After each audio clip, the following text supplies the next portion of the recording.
music multiverse listeners, welcome to Beyond Your Radio's all testosterone episode of Album Listen Challenge Redux 2025. Yeah, the ladies aren't here. Why? Because they couldn't handle it. No, it was just too, whatever it was. Of us, we're going to have to show a little bit important for you to understand that the challenge, it has to be better. It has to be bigger. So what do we mean by Redux, you might ask? Well, the albums will be picked by the host and creator unless it comes from someone someplace. Well, this one kind of came from Small Stone Records. And we'll talk about that in a minute. But the panelists, they gotta be in on this, right? As I open it to everybody to come on in and instead of people challenging each other. Although that was fun. I wish we could get back to that, but everybody's got scheduling conflicts. Blah, blah, blah. Here are the Redux parts. One album challenge to the entire field of panelists. The person who suggests the album will obviously give the initial format, the name of the album, the band, where they're from, the year it was released, blah, blah, blah, blah, blah. Those that accepted the challenge that are here on Zoom today will be introduced, comically by me as always. Each one will give their impression of the album as well as what maybe they were expecting, and then some other tidbits, and then they'll score the album based on our usual categories. Then we'll get an overall ranking and rating and album average from the panelists. That album score will be tallied, and then it will be put up against the running champion right now, which is rival Sons, the Great Western Valkyrie. Right now, the Great Western Valkyrie, if it continues on to the rest of the year, it will be joining in the final album war at year's end. What are the album wars? Just go to the channel and check it out. Final comments by the suggested person who did the album. I guess that's me. Further deductions, rabbit holes, any other things the panelists would like to talk about. That's what we do. But before we get into the challenge, I want you to realize the following. You can suggest an album. You, that's right, you, the watchers, all 19 of you. You can suggest, and you can suggest again and again and again. I'm not going to say no. I'll probably just put them in order. If you've not subscribed yet, there's still time. There's still time. Subscriptions they're running out, but go ahead. They're free. Anyway, if you have already subscribed, you already know this bullshit and how we go and how it rolls, except the fact that it's all male tonight could get rowdy. On the panel tonight, he saw the track that said Lightning Ritual and probably thought, fuck, it's playoff time for Tampa. Mr. Jeff Young. He comes to us from... If you add up your scores, hopefully it'll be as high as your SAT. If you add up your scores, you'll beat the Sabres tonight. They lost 3-0 to Toronto. Oh, boy. He comes to us from the reefs of Hilo, where the tide riffs as much as the band tonight. The Grateful Dude. While Harakiri was typically in the shower era, he prefers informal eucalyptus baths. Alex Kalizny. I prefer bath salts. Yes. Hello, panelists. Are you ready for this one? You probably are not, but whatever. Redo mine. Tonight's album is Good Morning Harakiri. The artist and band is called Dwellers, not The Dwellers, not any format other than Dwellers. So be careful what you type. Our favorite hockey team are Basement Dwellers. I had to go there. Salt Lake City, Utah. This was released on March 13th of 2012 in the fine United States of America. The record label, again, Small Stone Records. They put out really good stuff, and well, the panelists will decide on this tonight. But this is a great record label. I have a lot of fun with them. They're on Twitter. We have a good time. Anyway, songs. There's only 6. But this is a full-length album, and you can tell that some of the tracks are long. Ode to Inversion Layer. So it's Ode to Inversion Layer.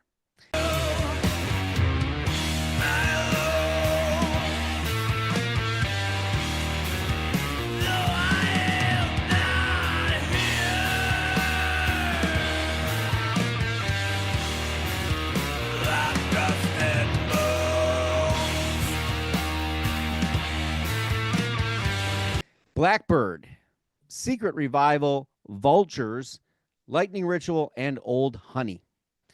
So let the album Redux challenge begin. Let's start off with Alex Kaluzny. So I look at this album in the most optimistic light that I can as a bit of a recipe of different flavors. First one that rings to mind, and we talked about this pre-show, was Alice in Chains, especially from a vocal standpoint. Found a little bit of a Metallica melody in there, where they like to go from a little bit of a kicked up pace to really drop back in, or maybe emphasize a little bit more vocals, less instrumental, or vice versa. Not saying this is a metal album to the extent of Metallica, but like I said, strictly a melodic side. I actually thought their jam sound was very reminiscent of like a supergroup type vibe. Gave me a little bit of a Sound City sound to it, personally. It was really, and you know what, even in the first track, like it gave me a touch of Godsmack in there for a hot brief minute, only 30 seconds, but you know, it was also present in there. I do like, for a newer album, this was a bit of an anomaly in the makeup of it. A 6-track album, you know, the 2 longer tracks in there that pretty much eclipsed 10 minutes or close to it. That part was unique to me, and I can get behind the idea of that. However, there's nothing on this album that didn't sound like not only like anything I'd ever heard before, but like itself repeatedly. You change the sound a little bit, but it's the same kind of progression that you felt like was coming within each song. This is a band that if you put this album as an opener to a concert list, yeah, they're a great opener, because they're going to segue into the other 4 bands great, because everyone just gets to listen to a really good jam band while they get warmed up to being at a concert again. I really didn't feel like this was anything mind-blowing. Sure, good musicians. I won't deny that. They sounded like a tight group. But vocally, could not tell you a relation to the track title, could not tell you the concept of the song. And I'm someone who comes, if you have never seen this show before, me as a panelist, from a genre liking of metal where I can usually pick that stuff out. And this one to me was really hard for me to grasp in that sense. Yeah, to your point, my thought initially, a lot of times I think about this when I'm listening to something new, I'm like, is this something I'm going to tell somebody I know, hey, you should listen to this? I mean, I might if I think about it, but I'm not going to go out of my way to say, hey, you got to listen to this. Yeah. You know, and that's why I said, like, if I stumbled upon this band live, they were the first act, and I would have been like, all right, they were good. And then when, you know, Jeff's or Mark or something asked me how was the show the other night, and I mentioned this band played, and I'd be like, yeah, they're good. None to sneeze at, though. Don't go look them up. They weren't that. But they were musically talented as they were. Vocally, I thought it was a little short, not in the sound necessarily of the tone, but in the clarity of it and understanding what was going on with it. So, You ready? hit me with the sculling. Art. You know, I didn't hate the art. I didn't love it. Go with a 3. You give it a 3, right? Nobody. That's. You're looking. Yeah, I had to give him a high score somewhere. I will say that the internal CD, the CD cover, is the legs part of the bottom of the table. See, you know what? That actually kind of justifies my 3. Then that gives it on the right side of the 2.5 scale that you hate so much. So what? 3? Yeah, I'll give that a 3. Okay. Album. Critics round down. Flow of music. I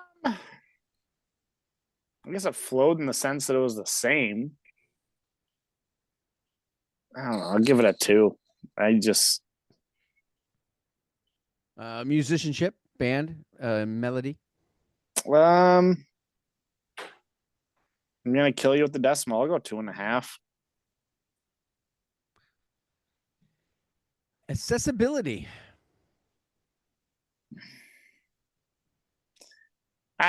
I suppose if you're somebody who listens to this genre often, you might turn it off quicker. If it's background noise, you might leave it on. It is easy. It's not deafening your ears. I can't tell if I'm trying to go better or worse on that one. I'll go 2.5. Play it safe in the middle there. And then finally, production. Based on how the vocals felt drowned out by the band, that's a straight 1. I did not feel there was clarity in listening to the song from a vocal standpoint or understanding anything that they were trying to say. It felt very noisy to me. I didn't think the production was bad it sounded bad instrumentally, but vocally it just was doing this with the sound of the music. Mr. Young. Yeah, man. Like the first song I thought was pretty good. It sounded completely different vocally than the rest of the album. I wish the rest of the album sounded like the first song. That's where I was getting the Godsmack taste too, was in that first track. I kind of felt like a little more, facelift Alice in Chains ish from there, but yeah, it almost at first I was wondering, do they have 2 different vocalists after listening to the rest of the songs? And so, I don't know. After the first song, it kind of dropped a little bit for me. Like the music is really good. Like it kind of sounds like, I was kind of thinking to myself, I know it wasn't done this way because it's unlikely, but it almost sounded like some of these songs were just like, hey, press record, we're just going to play, and then I'll tell you when to hit stop, and they're going to do one take. Because some of it, they just kind of went off and did some of their own instrumental type parts, and which were very good. But even though the music was really good, it didn't, in some places, it didn't sound like part of the actual song you were supposed to listen to. But which may be by design, maybe that's their style. That's fine. It's a good 6 songs. I like the first one a lot better than the rest. And I think the vocals were really, except for the first song, and somewhat including it, unclear. It's not you couldn't. I was like thinking to myself, if I could, I would watch a YouTube video with the lyrics in it, because some of it I couldn't tell what they were saying. Mm-hmm. And it wasn't like they were screaming or shouting. It just there was their style. Had a lot of gravel in some of his delivery, which I felt too. They had like a kind of an echo on it, and it just I got tired of it real quick. It might have been a reverb or something of that nature, I would think. Yeah, but I like some of the riffs of the guitar, some of the distortion of it was good. But there's no part that I can, even only listening to 6 tracks, there's not a part that you could play for me and I would know what track it is. It all kind of blends together for me. And I listened to it a few times. It's not like I wouldn't want to listen to it again. I think it's good, but I don't know. It just didn't quite grab me like I was really hoping to. Maybe I had my hopes up, like it was going to be really, I was going to get surprised, and it just wasn't. But is that because of the first track? Maybe, yeah. Okay. But yeah, it's good. We're listening to. I don't know that I would, put it on my recommendation list, for anybody. But right. Yeah. Questions ready? Sure. All right. Art. 3. Flow of music. 2. Melody, band, musicianship. 3. The accessibility of the album. 0. You can't hardly find it. It was tough to find. You can't find any information on the band at all either. You can't know Wikipedia. There's nothing. Like maybe an Instagram here. There's just so many other bands with a similar name that you always get those first. And So for me, it wasn't really good. I was wondering if that was going to come up in this discussion. Production. I mean, I guess I'll round up to a 3, but it was. I know some of it's the style, but I'll just stick with a 3. All right. Wasn't the accessibility more about the sound and the? Well, it's the accessibility of the sound, but the accessibility of trying to find this record or know who the band is or be out there at that point. And I mean, there are articles on the review of this. Many in the stoner rock, psychedelic rock, and heavy blues rock have done articles on this band. But technically, in 2012, did you hear about this album? I mean, it's kind of almost to me like a blues grunge kind of thing. I would say that does have a bit of that alternative, like post grunge, maybe. I hate that word post because that's everything that came after. Ooh, great title, but whatever, you know. But all right, well, let's post Prague. Post Prague. Well, let's bring the Grateful Dude in on this because I'm sure at first track, he probably was like, "Oh shit, what did I get myself into?" We're gonna get the first 0 on this channel. My first 0 spread. Can I get negative? Oh Jesus! He already hates decimals. Now you're gonna add fucking slashes to it. Jesus Christ! So what? So take us through. I know it's Masters Week, but shit. I send the record to you. You see this cover. You see the title. Good Morning Harakiri. What are you thinking? Well, I did not think what I heard. And it was awful. Absolutely atrocious. As my grandfather used to say about all rock and roll, it's noise. And that's all this was, noise. I listened to it. I listened to it twice. The whole album twice. I could not understand them at all. It just sounded like noise. It literally. Those noisy whippersnappers. Maybe it's my age. I don't know, but it was like pulling teeth to listen to, or I mean, adding them. Yeah, pretty much. No, honestly, it was very intrusive, very hard to listen. It was very hard to listen for me. I have listened to lots of stuff doing this show, and this is probably the worst album I've ever heard. It was that the show has given you. Mm-hmm. Yep.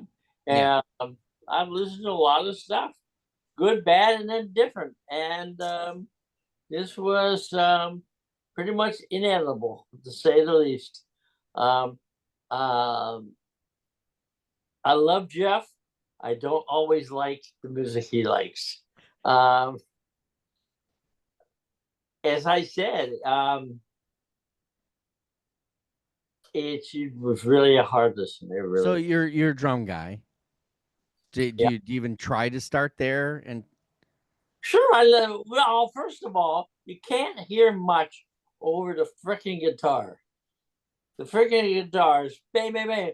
There's a drum, there's a bass line. I wish they could have isolated them. Well, you know what? I actually argue the opposite. I think that this was at certain points of each song, they isolated something different to the point that it was almost individualistic. Here's a little bit of drum. Now here's guitar. Now here's a little bass, back to drum, bass. I mean, it's like building a blanket. Everybody bring the patch they made. We'll put it all together. That's kind of what it felt like, but it was also hopping around like that too. Yeah, I thought within it. The problem is the guitar, which is a great instrument, but in that, what I remember of it right now, I listened to it the day before yesterday. What I remember of it right now is that it was rough. It was too much guitar, too much banging guitar. The bass was okay, the drum was okay, but most of it was trash. All right, ready? Can I use negative? Art. Cover. 2. It's about where it'll get us points. Yeah. And the rest, -4, -10. Flow. 1. Melody, musicianship, band. 1. I say negative, but we're gonna Accessibility. 1. Accessibility. I had to call you to send me the album, and Apple does not feature the band at all by name. I had to look it up by song. They're not even from China. There's no tariff. I will say, based on both the Jeffs, I would have changed my score if I knew that was a criteria, because I really leaned on the accessibility, meaning the listening portion of like how easy it was to get into. Listening is part of it. It's all inclusive. What's the accessibility of the record? Is it easy to get into? Is it easy to find? It's the miscellaneous category. I would have been I actually probably would have been way harsher on it because of that. Production. 1. Well, you were generous. I thought it'd be a 0. No, I don't believe in zeros. Only negatives. They tried. Okay, I'll give them 1 for trying. That's where I'm not going to have to go to the panel in any way, shape, or form to say, where does this lie in your listening habits? 1 and done. Yes. Yes. That was all our answers. Here's the thing with my scoring on it. Like, I gave him a little bit higher than I think, especially Chef Jeff, but like, I got to respect the fact that they are a band that can execute what they do. They sound tight enough that they can work together. There's just significant flaws in differentiating the tracks and the vocals not being clear enough, and I'll be honest, I just don't feel connected to the music.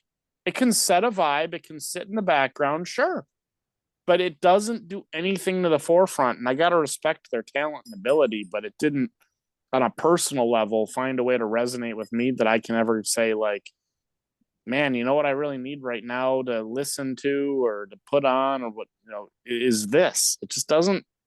I respect what they do, but there's a lot that they need to build off of on this, and the tools are there instrumentally, but this is why we do these shows. So I wasn't expecting an all around like this was going to knock things out of the park.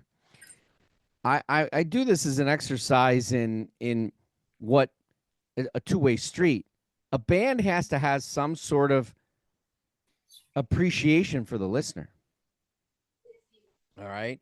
So in this band has put themselves, or their record company, Small Stone, have put them in this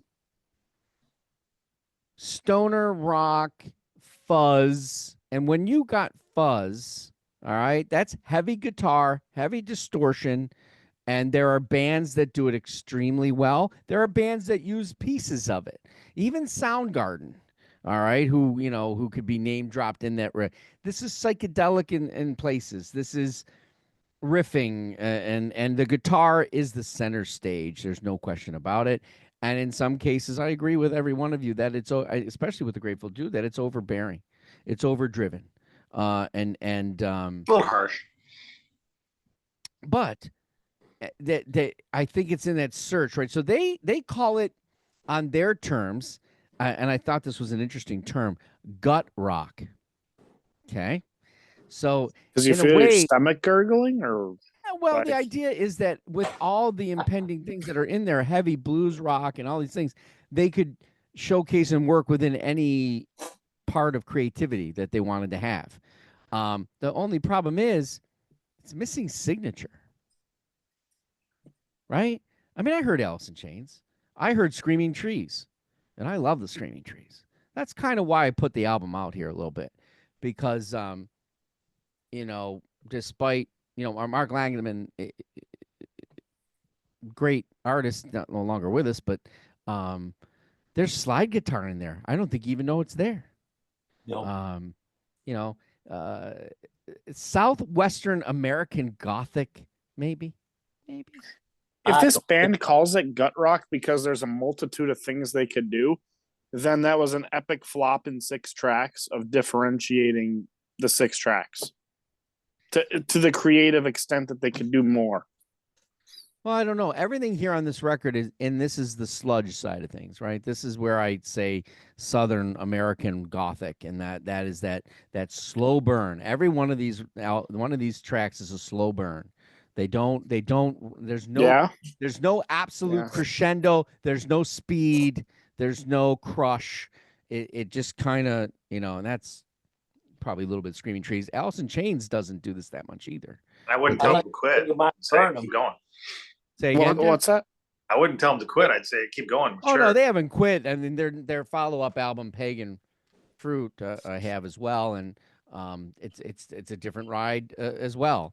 So I mean, whatever happens, when Jeff Young was talking about the being in the studio and just saying let's just go with it, there are bands like Earthless that they just they know what they're doing and they just go at it and it's recorded and it's done. Neil Young is one of those one and done guys who just once it's on and he's not going back, he's not editing, he's not there's another true and this is what you have to do in the recording studio. And I'm not in the recording studio, I'm in the business, but all these people, they say we just got to make the record sound the best it can be that it can sound.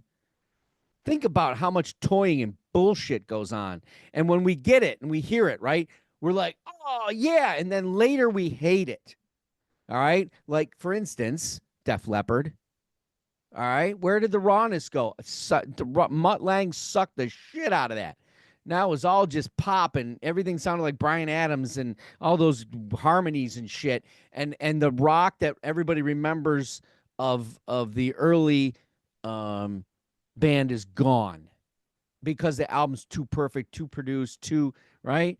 And then there's people who muse. Okay, they might have pulled that off in the studio because that's just the musicians that they are, right?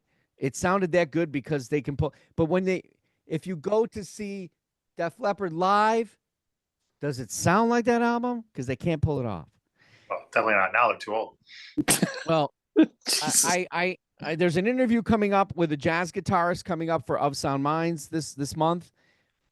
He has one guitar. One guitar. 3 pedals. Nothing major, nothing crazy. And you know what he said to me why he does it? It's too much shit to remember. I'm going to concentrate on the music. Now I got all this reverb. I got to try this. I just wanted to come down to the purest thing that it could possibly be and how, it can be too much, Plus, you got to lug that shit all around, right? If you got 17 guitars, you're going to get charged for those in the airport. So makes sense to me, right? All right. This is 2012, so there are other bands doing this. I just saw Elder last night. They are the same band. This crushing. Lore is a crushing record, but there's a signature. The guitars are everything. I mean, last night, the poor drummer, he's in the back there. He is probably playing to save his life because to get over those guitars that are going on, it's work, and in some cases, people like us who are on this panel, come on, give the boy some space. Space is a wonderful thing, and this album suffers from space. It needs space. Jeff, if tickets were available, would you see this band? Yes, I would. I was talking to Jeff. Oh, Depends how much they are, and who are they opening for?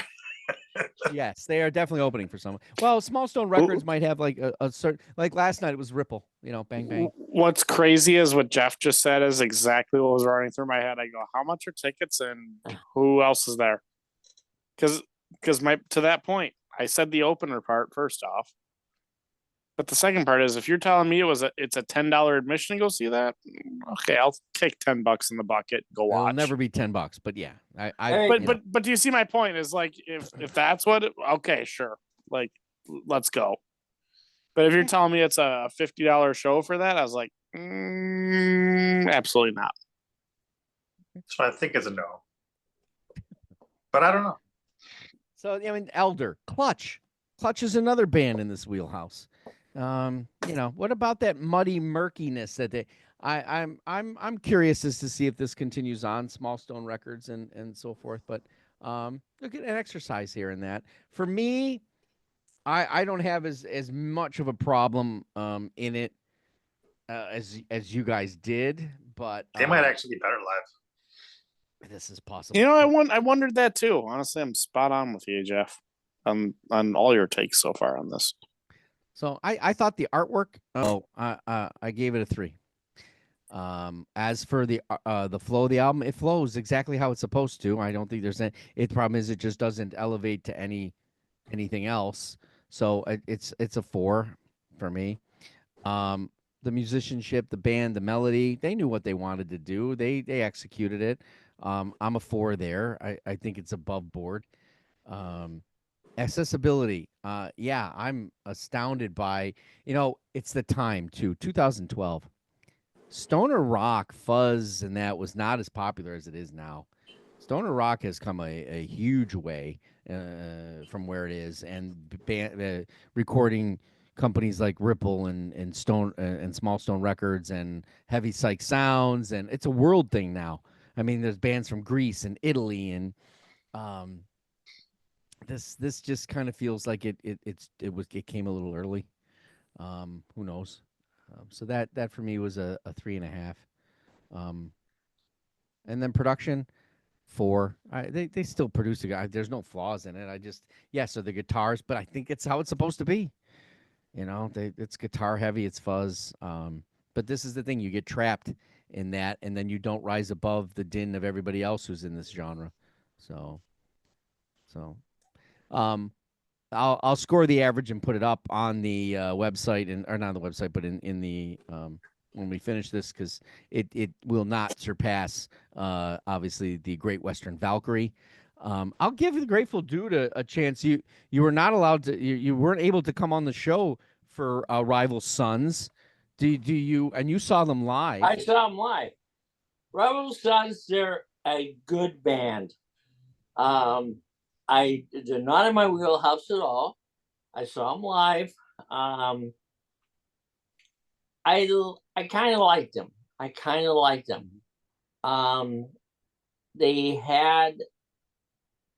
They did a lot of songs that were melodies, and they weren't rock, tear your pants off kind of rock. They were listenable. I liked the band. I even bought a T-shirt of theirs, and I liked them. Yeah, the drummer, if I remember, you were saying. The drummer was incredible. Yeah. Incredible. But so was the bassist. Yeah. Bassist was probably the most exciting to watch. Cool. I haven't revisited that album since, but I remember being pleasantly happy with that listen. Yeah, they more and more discussions about them still hanging in there as being the next Rolling Stones, but that time is fading away. They just I'm not saying album sales, but they need, they were open. Yeah, I was gonna say sound. It's not far fetched. No, they are tight. They're definitely. Well, I want to thank the panelists for participating in this tonight. We will return in a few weeks with Maya Delilah and her album The Long Way Round. Please comment. We'd love to know what your impressions were of Good Morning Harakiri. Don't forget to hit the like button. Tell your friends, your neighbors, your teacher, your pet, your dog walker, your mail person, your spiritual advisor, your dentist, and maybe even your parents. This coming Thursday, it's panelist favorites, Prague Part 2 of 3. I don't know what that's going to entail. I know we did our first 5 from everybody. Be interesting to see what that's going to be like. Album review Saturday, and Unknown Sunday is Matmos. Yes, that's right. I'm going with a guy who plays no instruments, technically. We're on the web at beyondyourradio.com, Facebook, Twitter, Instagram, YouTube, of course, articles, videos, podcasts. It's all about albums, bands, artists, anything we get our hands on, even dwellers. Go Beyond Your Radio with us, a real music appreciation channel. Thanks for watching. Happy listening.